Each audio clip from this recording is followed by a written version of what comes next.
Data integration. This is a small topic in which data integration is nothing but combining all the data from different sources, and I'm telling you that in transformation, after extracting the data will be placed in a unified format, that means which maintains a standardized form. That process of combining data from different sources and placing it as a unified view of data and presenting it as a unified view of data, we call that process as a data integration. Integration is nothing but combining all the data. It is the process of combining data from disparate sources to present a unified view of data. In this, it involves data discovery, data cleansing, monitoring, and transformation of data. These all the things we have discussed in extraction and transformation process. And why we are doing data integration? In order to maintain the integrity and quality of data. We do data integration for data quality, maintaining the quality of data.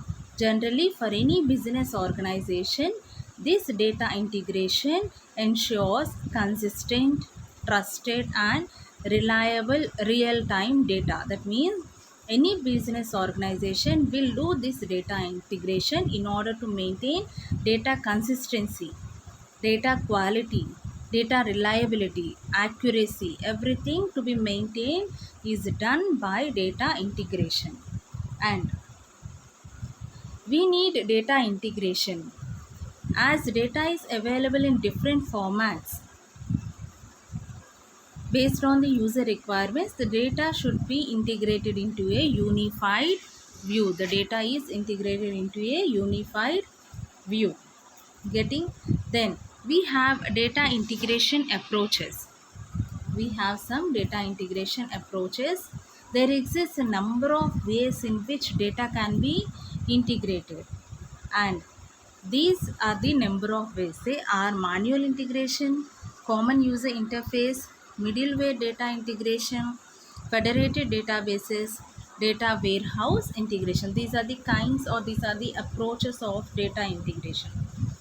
Manual integration is nothing but, in this the users are directly interact with the information system and directly they integrate. That means they only combine, users directly combine the data, selected data themselves.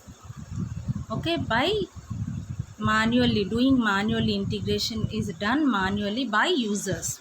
Second one is common user interface. That means here users use some interface. Like if we want to search any data, we use Google search engine. Okay, we use Google search engine. You all know that. If you want to search any kind of information, you just Google it. That means in order to access any data from any web-based user interface or to gain access to the information, you just use the common user interface. Then middleware data integration. In this, the users use some middleware. That means they create the layer between the systems, which acts as a medium for the systems to communicate without interacting directly. There will be some middleware. That means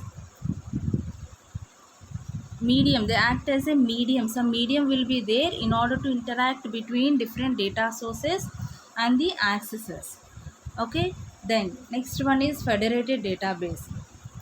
In this approach, a number of databases are integrated. Number of databases, we have like a number of databases which will be integrated as one single database, and these databases are located in different locations. These databases are located in different locations but are connected to each other through a kind of network.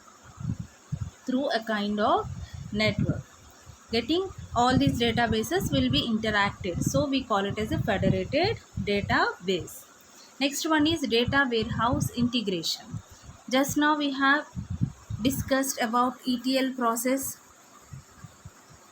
Okay, ETL, after extracting transformation, all the data will be loaded into data warehouse. That is nothing but data warehouse integration, which follows ETL process. These are the data integration approaches. What are they? Manual integration, common user interface integration, middleware data integration, federated databases, and data warehouse integration. This is about the concept of data integration. Hope you all understood. Thank you.